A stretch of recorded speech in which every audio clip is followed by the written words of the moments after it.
Salut à tous, j'espère que vous allez bien. Aujourd'hui on se retrouve pour une nouvelle vidéo. Aujourd'hui on est reparti pour un petit tutoriel. Aujourd'hui on va découvrir comment faire des nose drops ou comment descendre une marche en faisant un gros stoppie. C'est parti.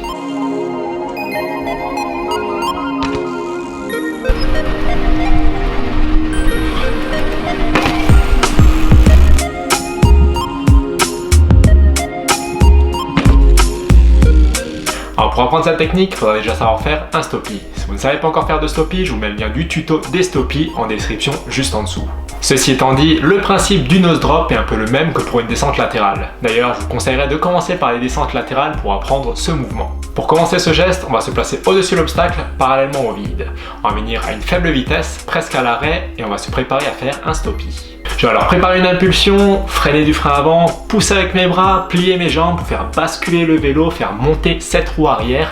L'idée ça va être de faire basculer la roue arrière dans le vide pour ensuite ramener l'avant et faire une descente latérale. Lorsque la roue arrière monte, elle va décaler donc vers le côté du vide. Une fois qu'elle arrive à son point d'apogée, c'est-à-dire à sa hauteur maximum, elle va commencer à redescendre et ça va donc temps de tirer sur la roue avant pour pouvoir dégager la roue avant de l'obstacle. Pour cela, je vais prendre une impulsion, tirer sur mon guidon pour faire décoller la roue avant. Je vais tirer à la fois vers le haut mais aussi vers le côté. Le but étant de dégager la roue avant du haut de l'obstacle pour pouvoir entamer la descente latérale. Une fois que ma roue avant aura décollé, je serai en l'air. Je vais alors me préparer à la réception. Pour cela, je vais faire basculer mon vélo, je vais tendre les jambes pour avoir un maximum d'amplitude pour pouvoir amortir le choc.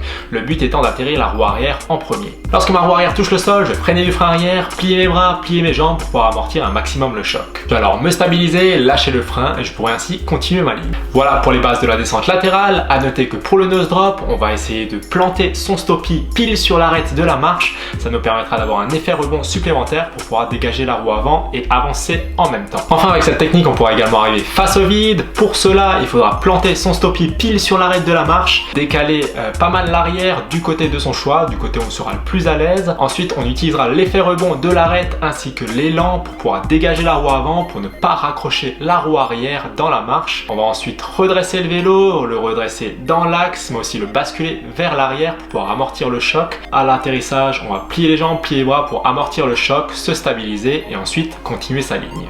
Voilà pour cette technique, elle n'est pas très compliquée, mais je vous conseillerais quand même de bien travailler les bases, surtout le fait de dégager la roue avant du dessus de l'obstacle, puisque si votre roue avant reste au-dessus de l'obstacle et que vous décalez juste votre roue arrière, vous allez basculer, ça peut vous faire de mauvaises chutes sur le dos.